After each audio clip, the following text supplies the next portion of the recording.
Do you think your kids are using the same marijuana you did?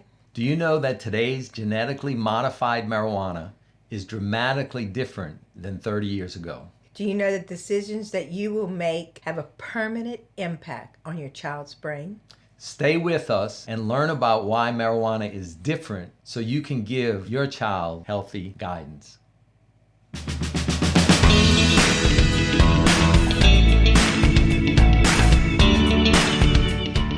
Let's begin with some statistics on teen use of marijuana. More than 48 million teens in the U.S. over 12 admitted to using marijuana. 22.2 million use it every month, making it the most common illicit drug used among teenagers or adolescents. You're talking about 48 million teenagers. Yeah. It's a lot of teenagers. More than 1 in 3 high school students, 37%, have used marijuana, and 1 in 5, or 22%, admitted to using this drug within the past month. You better check your child's room.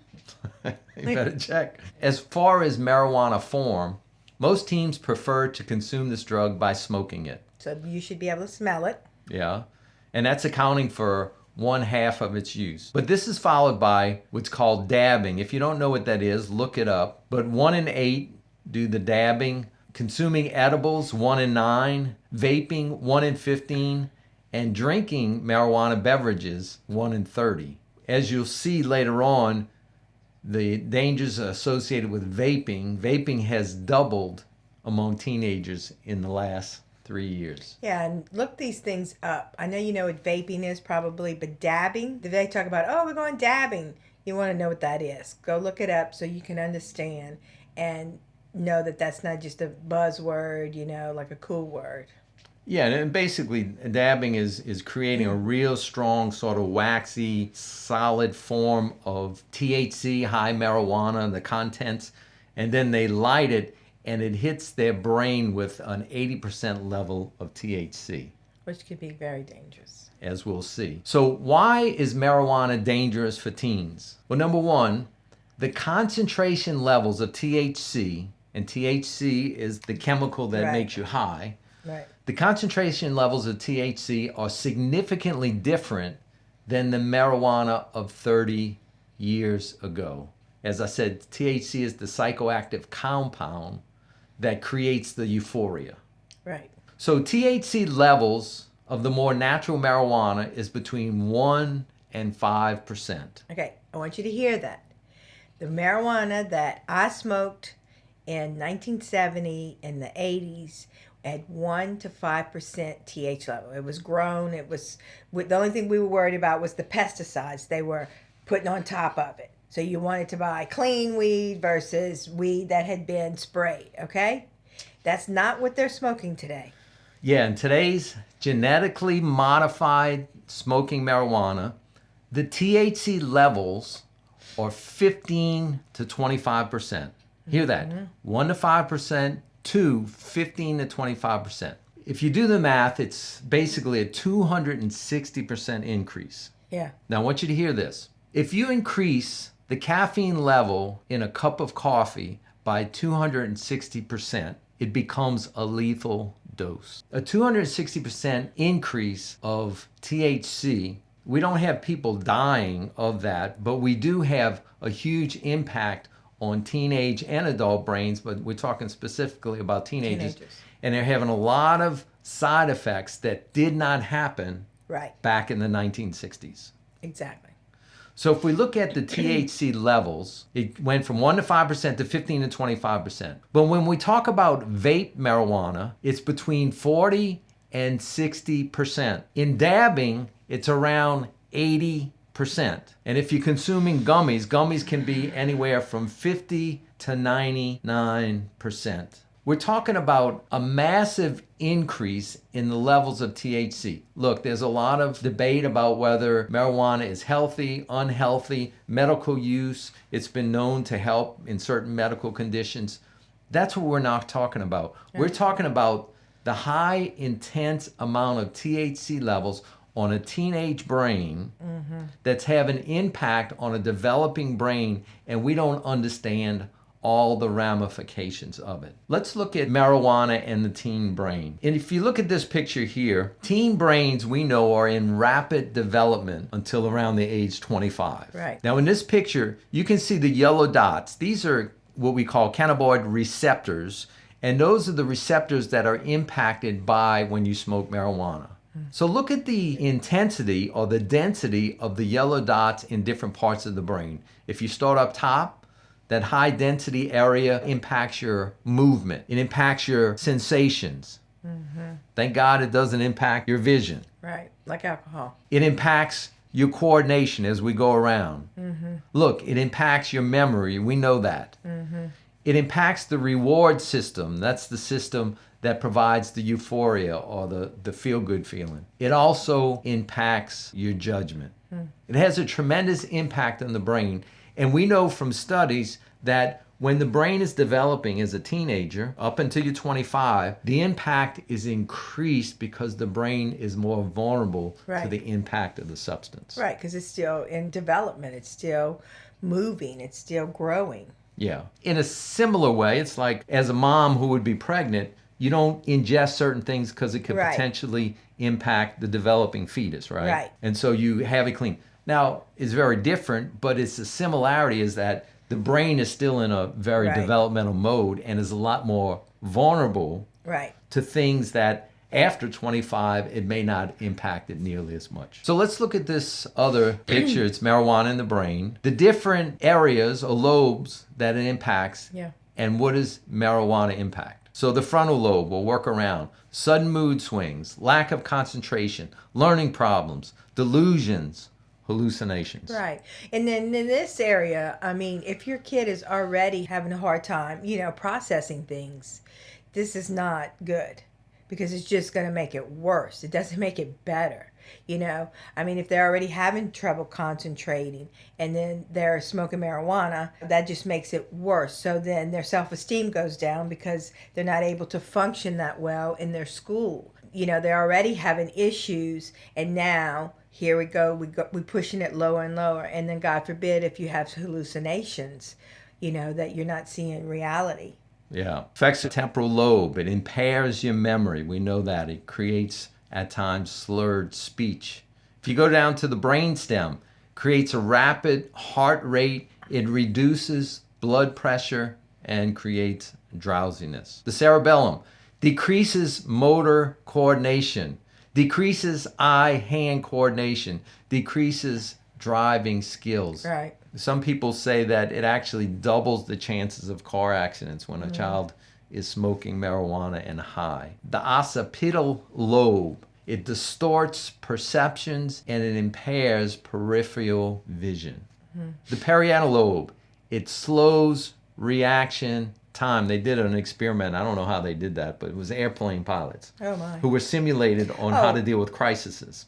Yeah. And they performed well. And then they got them to smoke marijuana. Right. And then go into the simulated cockpit. Right. They did the same trials, emergency maneuvers that they had to do in crisis, and everyone failed. Wow. Yeah. But can you imagine how many pilots would like to do this experiment with marijuana? You get to smoke. Oh, I'll do it. No. But it impairs reaction time. And that's an adult. That's not a child. So you look at, this is naturally what happens with marijuana. Then you go from 1 to 5% THC levels to 15 to 25 or potentially 60, 80, or 90.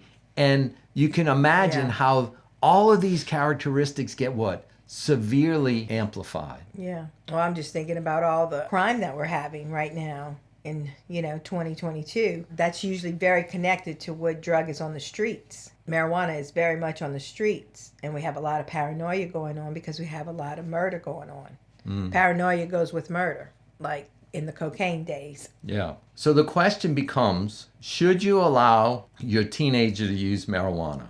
Number one, it reduces cognitive ability, and a number of scientists have observed that it probably permanently, hear that word, permanently reduces IQ if it's used regularly during adolescence. Which is really scary because, I mean, you want your kid to have the best intelligence they can have, you know, reading, writing, all of that, but also emotionally IQ, you know, every level of IQ.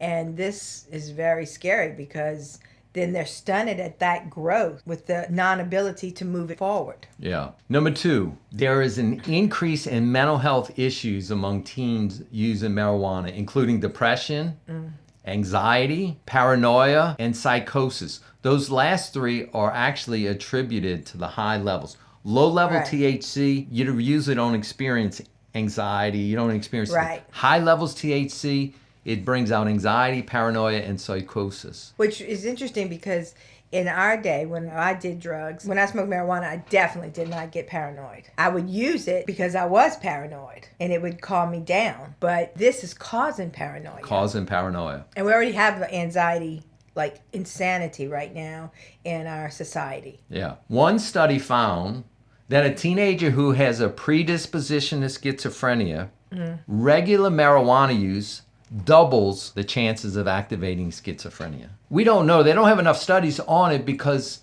a variety of reasons, which I don't have time to go into. But the fact is, you don't want to be responsible not parenting him properly or her properly, and it activates schizophrenia. Yeah, because then you have to deal with that for the rest of your life. Plus, your child is not in his right mind. I mean, in my day, when we did PCP and, you know, there was some drugs out there that, you know, we knew could cause psychosis and we may never come back.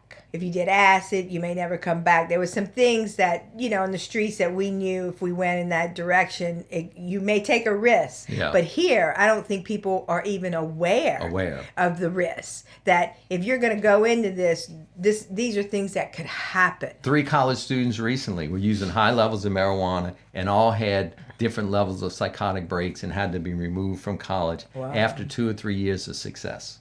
Wow. And it was directly attributed to regular marijuana use. Wow. The high levels of THC is a new phenomenon and has limited studies of its actual impact. Combining a developing brain with the high levels of genetically modified marijuana of today is potentially a very dangerous combination. Yeah. You know, I think about genetically modified and I think about, you know, we have all these people that, you know, they only want to eat organic. I agree. Not that we always get to eat organic, but yes, that is the best. And you're buying all this organic food and you're spending the extra money, or you have a garden and you're doing all that. And then you think that they're smoking marijuana and it's all natural. No, it's not. It's not. It's not. So the question is, should you allow your teenager to use marijuana? And our answer is adamantly what? No. Adamantly no. There's some things you just say no to. Yeah. It's not no without education. It's no with education. Yeah. And we're not saying no across the board. There's actually been some studies that's held with decrease in epilepsy. You know, there may be some exceptions. That's with a doctor. Right. And you need to be a student of it.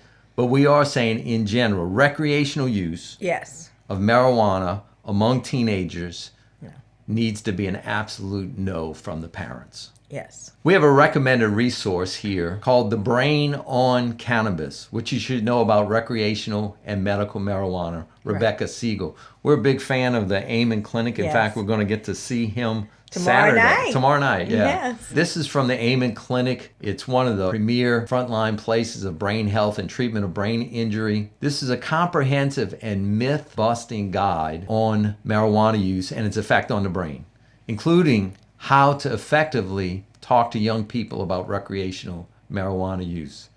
If you're looking for a deeper resource in this, get that today. Just click on the link below in the description. Get that. I think you'll really find that helpful.